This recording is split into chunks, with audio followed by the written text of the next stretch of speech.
What's the matter? What is it? Another case for Nick Carter, master detective.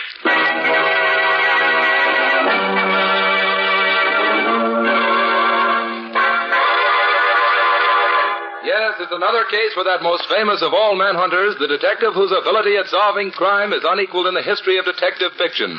Nick Carter, master detective. Tonight's curious adventure... An angle on murder. For Nick Carter and the mystery of the mutilated foot.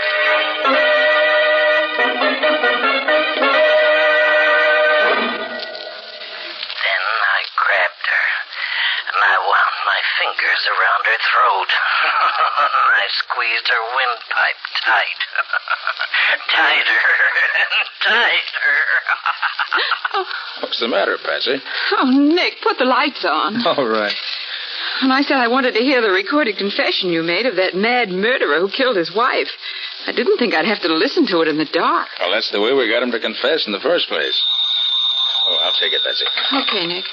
Nick Carter's office. I'd like to talk to Mr. Nicholas Carter. This is Nick Carter speaking. Oh, hello, Nick. This is John Hamill, the banker's associates. Oh, hello, John. How have you been? Nick, I'm in trouble. I can't discuss it over the phone. How soon can you meet me? Where? On West Street, around the corner from the Greystone building where my offices are. Please get there as fast as you can. All right, John. I'll be there in 10 minutes. Thank you.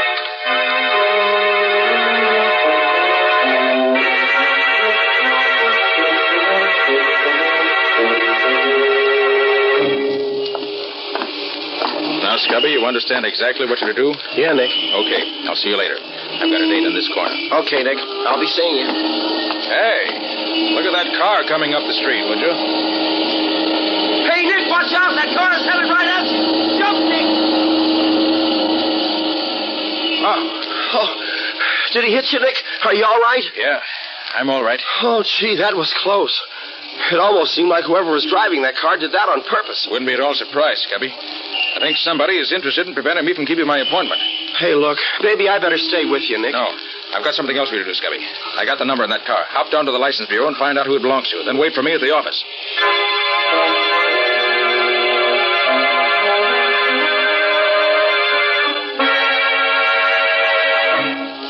Oh, Nick. Sorry I'm so late. Oh, hello, John.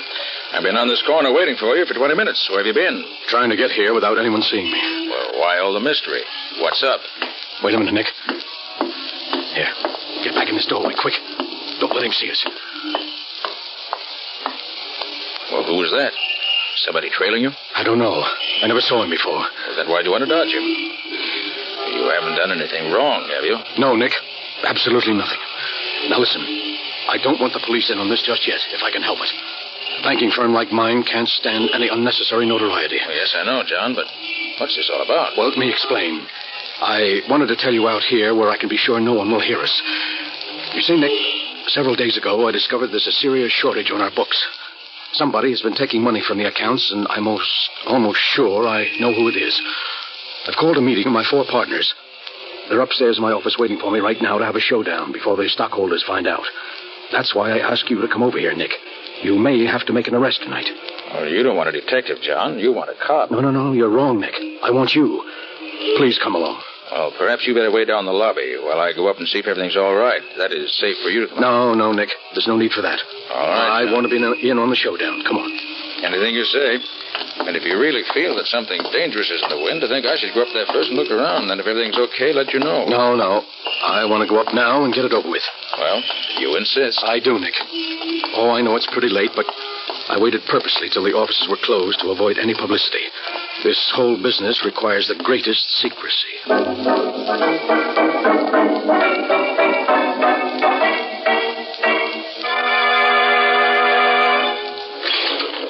24th floor.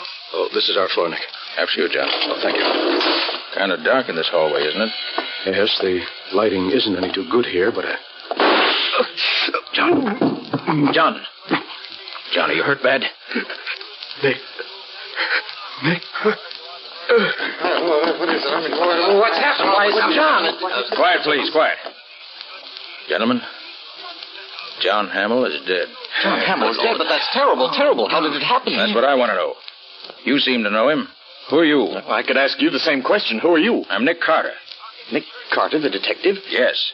Oh, well, My name's Tom Burdick. I'm one of Hamill's partners, and these are the others. Mr. Carter, I'm Emil Garrick, and this is Arthur Nelson and Alan Cornish. How do you do, Mr. Carter? You're Cornish, huh? Yes, Mr. Carter. What do you know about this? Nothing. I was in my office all the time. Oh, that's not true, Cornish. I saw you go out in the hall just a few seconds before Hamill was shot. That right, Cornish? Yes, I did go out for a moment. But when the shot was fired, I was back in my office. But why question me? Why don't you ask Burdick where he was, or Nelson McGarrick? Well, I can easily explain where Mr. Nelson and I were. We were both together in my office preparing some papers for tonight's meeting. That's right, Mr. Carter. I was with Mr. Garrick. Which of you men belong to which office? Well, you can see the layout yourself, Mr. Carter. They all open off this L-shaped corridor. First comes Nelson's office, then Burdick's. They're on the long leg of the L. Then on the corner at the end is Cornish's office, directly in line with the corridor to the elevator. And Garrick's office is around the corner on the short leg of the L. That's right. That's out of sight of the elevator completely, isn't it? Sure, you can't even see the corridor from my office. So I see. Then, Cornish, your office is the only one which faces the corridor. I'd like to have a look at it. All right. This way.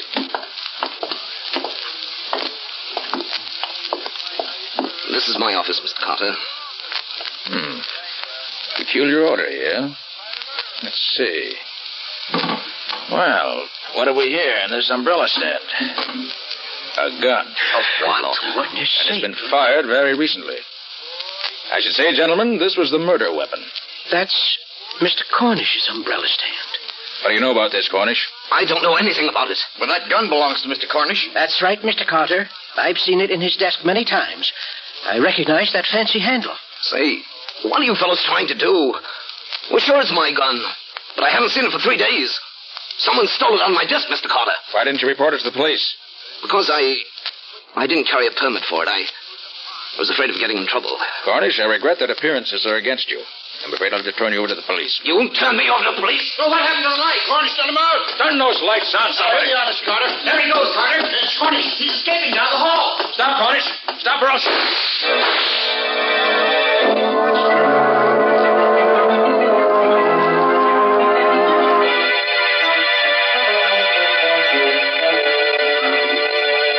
'You see, Patsy, I was right with Hamill when he was murdered. What I can't figure out was how he was shot when there was no one else in the hall with us. Don't ask me, Nick. And here's something else. I heard only one shot fired, but Cornish's gun had 3 empty shells. And to top it all off, here's the bullet that killed Hamill. The coroner gave it to me. Notice how it's all banged up? Yes, how did that happen? I wish I knew. Patsy, if I knew the answer to that, I think I know the answer to this whole case. Until we find Cornish. I'll get it. Hello, Carter? Yes, this is Nick Carter. Oh, this is Alan Cornish. I suppose I'm a fool for calling you up, Carter, but I need help. I'm desperate and I can't go to the police. You've got to help me prove I didn't kill Hamill. Why'd you run away, Cornish? Because I was scared. Lucky for me you didn't hit me. Don't worry, Cornish. If I'd really wanted to hit you, I would have. Where are you now? I'll tell you, but you've got to promise to come alone. If you don't... The only thing I'll promise you is that I won't do anything till after I've talked to you. Now, what's the address? 1813 Oak Street. Come right over. I'll be waiting for you. Okay, sit tight. I'll be there. You mean we'll be there? I'm sick of sitting around here. I'm going with you.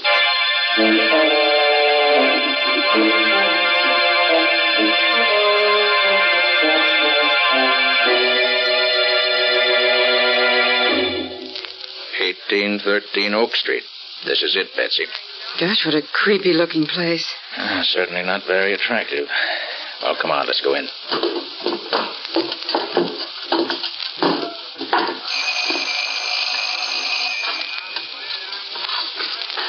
Maybe he's not here. Said he'd be here. Wonder if... Well, the door's open. Should we go in? We can't keep our date with Cornish if we don't. Gosh, it's dark in here. Nick, do you suppose it could be a trap? You never can be quite sure, Patsy. Here's the door. Stand behind me. Can you see anything in there, Nick? Wait till I get my flashlight. No. Looks deserted. Oh, come on, let's try another room. Gee, this place gives me the jitters. It's practically deserted. Maybe he's in here. Stand back, Betsy. No, nothing in there. Maybe he got scared after he called you and slipped away. We'll soon find out. There's another door. Over there.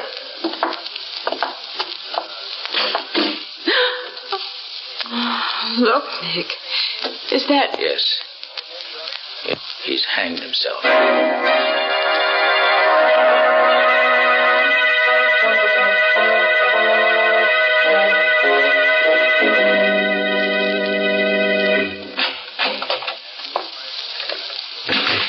Well, Nick, I don't know why he came back to the office again tonight. Cornish is dead. I guess that closes the case. Patsy, I'm not satisfied. When I talked to him on the phone, he certainly didn't sound like a man who was going to kill himself.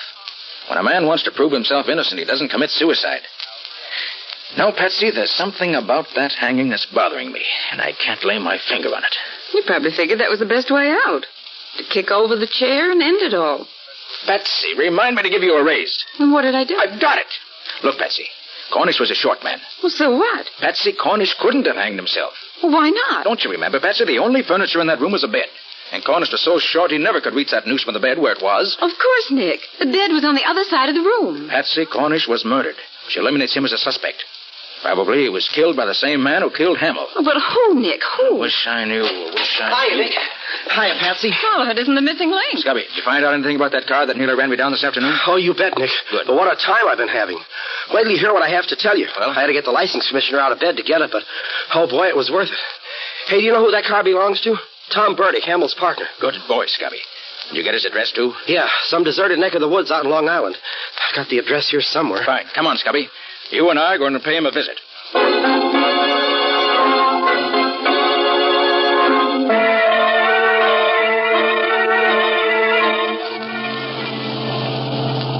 You know, Scubby, the more I think of it, the more it looks as if Tom Burdick might be mixed up in this some way. Oh, I hope so, Nick.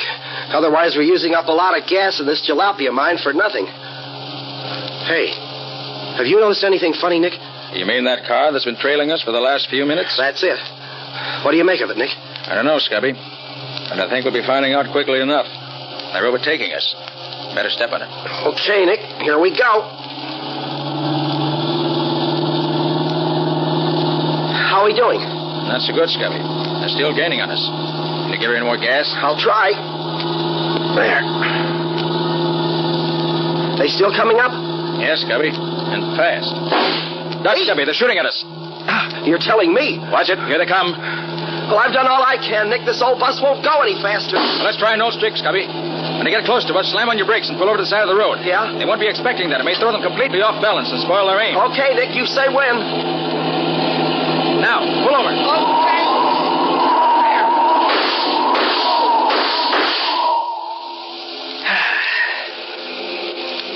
Oh, boy.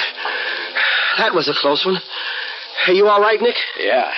Well, we won't see them anymore for a while. Get going, Scubby. We got to make up for lost time.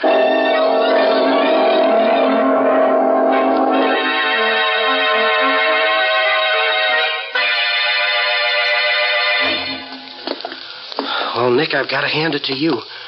You have the darndest way of getting into a cellar. Well, we had to get into Burdick's house somehow. This cellar with its trick entrance from the garage looked like the safest way. Especially with those two vicious-looking dogs posted at both the front and back doors to the house. Well, they sure were big ones, too. I'd hate to meet one of them. Hey, where do you think this is going to lead us to, Nick? We should find a stairway going upstairs, unless I'm very much mistaken. Yeah? Yeah. Here's one. All right, let's go up. But careful. All right, Nick, you lead the way. I'm with you.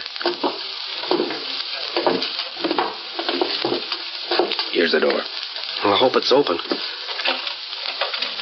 No, darn it, it's locked. I'll soon fix that.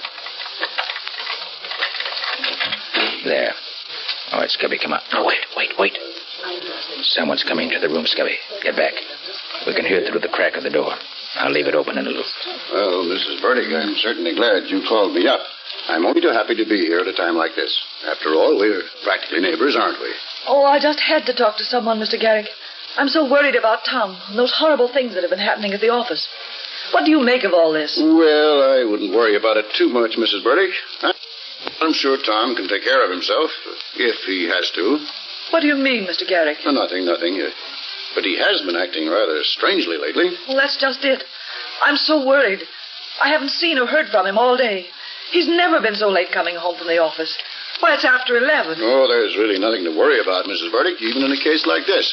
Of course, it looks very peculiar for Tom to be missing his way, especially at this particular time. Mr. Garrick, you don't think Tom had anything to do with all this sort of... Well, Mrs. Burdick, I like Tom very much. I would hate to think that Tom had anything to do with this murder. Of course, Oh, Scubby, we don't seem to be learning much this way. Might as well go in and let him know we're here. Sure, Nick.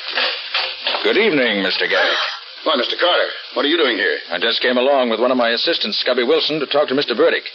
We came in this way because we didn't want to disturb the dogs. Oh, really? Who are you? Oh, Mrs. Burdick, this is Mr. Nick Carter. He's in charge of investigating Hamill's death. Mr. Carter, the detective? Nothing's happened to Tom, has it? I don't believe so, Mrs. Burdick. I just want to ask him a few questions when he arrives. Well, maybe that's why Tom hasn't come home. Maybe he's afraid of... Maybe that's he now.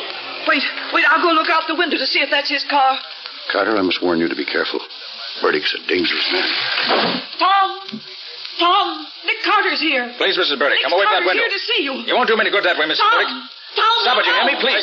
That's his car, Mr. Carter. Look, he's getting away. Come on, Scubby, let's get after him. Okay, I'll go with you, Carter. Hurry up. I want to know why he runs away when he hears my name.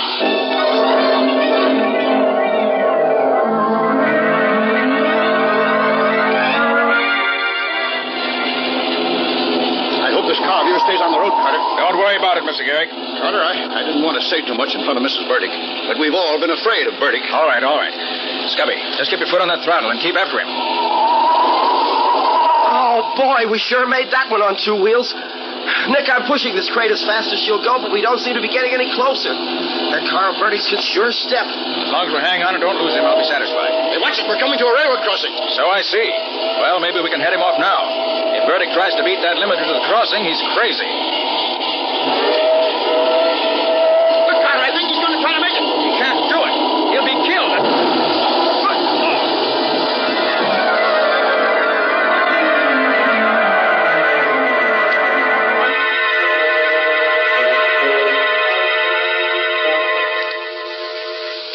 Oh, Nick, that nurse that just came out of the operating room is signaling you. Oh, yes. She wants me to go into Burdick.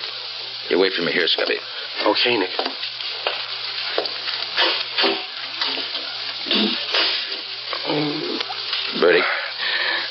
Burdick, can you hear me?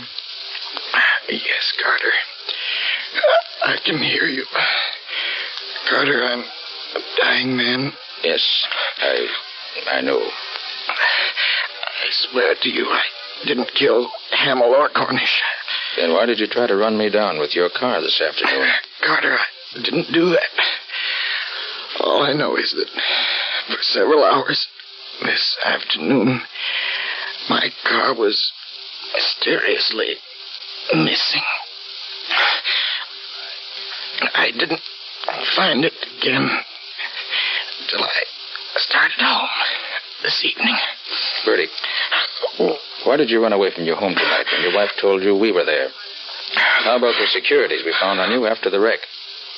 It wasn't you. It was securities. I took them so that... Oh. Yes, Burdick? Why did you take them? I took them so I could keep him from stealing them. Who? Burdick, who? Burdick, who's he? Carter. Front office. Bottom drawer of desk. Something will lead you to murder. Yes, Burdick? Who's the murderer? He's... Oh. Burdick. Oh, poor chap. If you'd spoken sooner, you might have lived longer.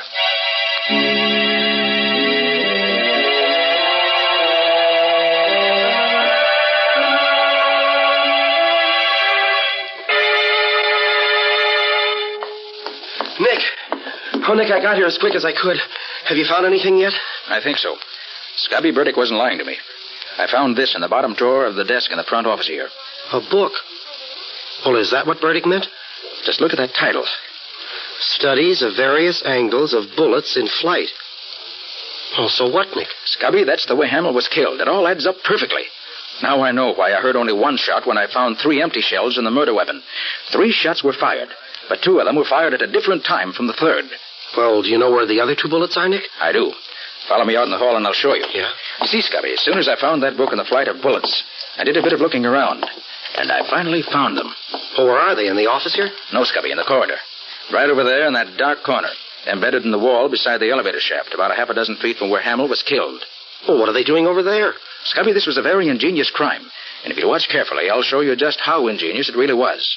Now, you notice that Cornish's office is the only one facing the corridor leading from the elevator. Yeah. So what? Well, in order to shoot someone coming down the hall, the murderer, if he were in any office but Cornish's, would have to step from his office out into this corridor and be seen, right? Yeah, right. But our murderer was very clever. I got the answer when I located the book, and when I found these embedded in the wall beside the elevator shaft. The 2 missing bullets. Right. Well, hey, they're all banged up. Precisely, just like the murder bullet. And that's what gave me the answer. You see, Scubby, Yeah. the murderer never left his office. He stood inside the front office, the one around the corner, on the lower leg of the L-shaped corridor, and aimed at that steel pillar built into the wall over there. When the bullet hit the steel face of the pillar, it was deflected into Hamill's lungs. Look here. You see these marks in the face of the pillar here? Where? Oh, yeah. Well, those are the bullet marks. Oh, well, gosh, Nick, that's fantastic. Hey, are you sure you're right? Positive. Don't you see, Scubby? That explains the other 2 shots that were fired. They weren't fired at Hamill, and they weren't fired at the time the murder was committed. They were practice shots used by the murderer to be sure he had the correct angle from which to shoot Hamill. Gosh, Nick, I've certainly got to hand it to you. Yes, but we still have to get the murderer. But how? And who is it, Nick? I rather think that if we step back in the office and wait, we'll find out soon enough, Scubby. Well, what do you mean, Nick? I mean that whoever it is will be in this office within the next few minutes, because after my discoveries, I made a couple of phone calls, and I invited the 2 remaining partners to meet me here. Shh. Here comes someone now. No. Oh, how do you do, gentlemen? Oh, hello, Garrick. I got your phone call, Carter, and I got here as fast as I could. Garrick, have you seen this book before? Studies of various angles of bullets in flight. Why, yes, now that I think of it, I think I have. Does it belong to you? No, it doesn't. But I remember that one day when I was with Mr. Nelson, he stopped in front of a bookshop and looked at it. Rather closely, now that I think of it. Yes, I'm sure it was Nelson. Very interesting. Now tell me, Mr. Garrick, when the murder was committed, are you positive that you and Mr. Nelson were in this office together? That's right, Mr. Carter. Can you show me exactly where each of you stood at the time the shot was fired? Well, now, let me see. I was here, facing the window, and Nelson was, well, standing right about here by the door. Mm-hmm. I see. Did you notice in which direction he was facing at the time? Yes, I remember. This way, facing the corridor. In other words, the way he was standing, you could see him only in profile. That's right. Well, there's no question but that's how it was done, Scubby. The murderer planted himself in this office so that he could establish a strong alibi. He then took the gun from his pocket, unseen by the other person in the room, who could see him only in profile, and then fired it at that steel pillar. Then as he ran into the corridor with the rest, after Hamill was dead, he dropped the gun into the umbrella stand in front of Cornish's office. Well, Carter, do you mean that Nelson is the one How do you do, gentlemen? Did I hear my name mentioned? Yes, Nelson, you did. Why did you kill Hamill and Cornish? Please, Garrick, don't be ridiculous. Oh, Nelson, does this book look familiar to you? This book?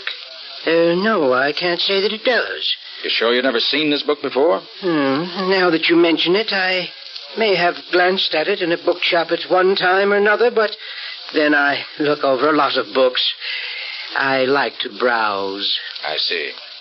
Nelson, see how you approve of this story of Hamill's murder. Yes? The killer knew of Cornish's criminal record, and he figured he could embezzle some of the firm's money and pin it on an innocent man. Then when he found out that Hamill was becoming suspicious and was having the accounts checked, he became panicky and afraid that it might not work out the way he had planned. So he decided to kill Hamill. Then when he happened to overhear Hamill's conversation with me over the telephone, he hurriedly borrowed Burdick's car without Burdick's knowledge and tried to get rid of me. That's an interesting way out, Mr. Carter. Have you also a theory as to who the killer is? I have. By the process of elimination, it has to be either you or Mr. Garrick or an unknown. And I've already proved that I didn't do it. It must have been an unknown then, Mr. Carter. I certainly didn't kill Hamill. I had nothing to do with the murder. When the shot was fired, I was right here in this room with Mr. Garrick. He can testify to that. He has already, Mr. Nelson. In fact, Mr. Carter, I was standing right here facing the window when the shot was fired. Oh, no. That's where I was, Mr. Carter. Standing there at the window. Now, please, Garrick. Please, now, gentlemen, please. You don't have to argue about it. I know who was at the window, and I know who fired the fatal shot. Scubby, take a look at the flyleaf of this book. Well, what are they, Nick? They look like the scribbles that some guys draw when they have nothing else to do. Oh, doodles, they call them. Exactly. While I was looking through the various offices, I found some papers with these same doodling marks on them in one of the desks. And these marks were made by the murderer. Garrick, I arrest you for the murder. Nicky, start a gun! Now, Scubby, pick up the pieces. Oh, boy. There's the murderer, Garrick. He's also the man who tried to murder you and me last night on the road to Burdick's home. Well, I'll be. You see, Scubby, Burdick has his suspicions about Garrick. That's why we found those securities on him. He took them so that they wouldn't fall into Garrick's hands. He'd suddenly found out that Garrick was an unscrupulous crook. And that was the reason he ran when Mrs. Burdick called him. He saw Garrick at the window and was afraid of him. Well, Nick, I must say he had me fooled when he said that Nelson was standing in the door of the office here when he was really there himself. Yes, in telling us who was in this office, our clever murderer just reversed the positions in which he and Mr. Nelson were standing when the murder was committed. But once I saw the marks on that flyleaf, I knew who stood where. And that's why I had Nelson come up here, to force Garrick's hand. Well, Nick, one way's as good as another as long as you get results. And you always seem to do that.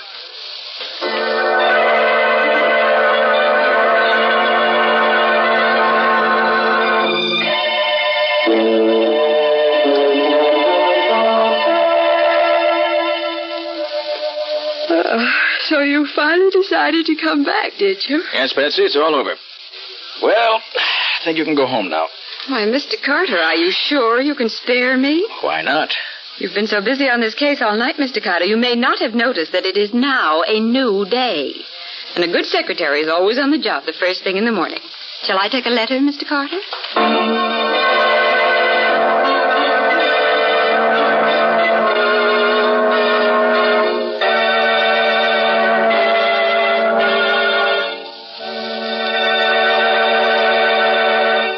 This was another strange experience of Nick Carter, Master Detective, called An Angle on Murder, or Nick Carter and the Mystery of the Mutilated Bullet. Another of the curious adventures of Nick Carter, which are brought to you by WOR Mutual. And now, Nick, what's next week's story all about? Well, when this case was first brought to me, it seemed so routine and uninteresting that I practically turned it down. But it was far from routine once you got into it, wasn't it, Nick? Yes, indeed. So far from it that I almost got myself bumped off investigating it. It's really the story of a man who thought he was so much cleverer than Nick that he could outwit him every time. I don't suppose he got away with it. No, he found he wasn't really so clever after all. Like practically every criminal I ever met, he gave himself away by being too clever. Well, sounds like an interesting tale, Nick. Not only interesting, but downright exciting. But more of that next week. So long, folks. So long. And so long to you, Nick and Patsy. In the strange adventure you've just heard, Nick Carter was impersonated by Lon Clark, Patsy by Helen Choate, and Scubby by John Kane. The story was written for Nick Carter by George Gordon. Original music was played by Lew White. The entire production was under the direction of Jock McGregor.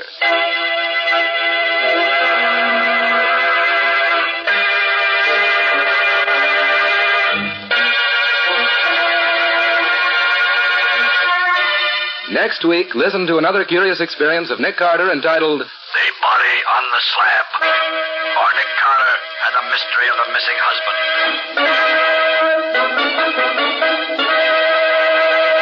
This story is a copyrighted feature of Street and Smith Publications, Incorporated. Beginning Wednesday, November 3rd, The Return of Nick Carter, which is produced in the studios of WOR, will be broadcast over most of these stations on Wednesday evenings at 8:30 Eastern Wartime. Remember the new time, Wednesdays at 8:30 Eastern Wartime, beginning Wednesday, November 3rd. This is Mutual.